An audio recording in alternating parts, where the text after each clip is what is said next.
Hello everyone, welcome back to the next video. In this video I will show you how you can apply or create background blur easily with the help of Figma. So here you can see I have created one frame.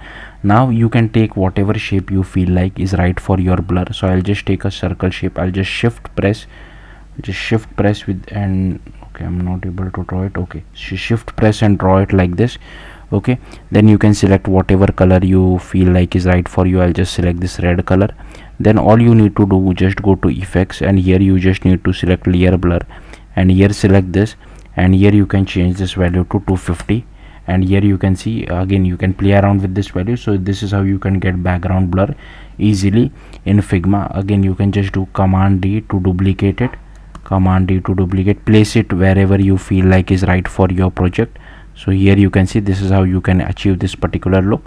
So yeah, that's it. If you have any questions, do let me know in the comments. Thank you for watching. Bye.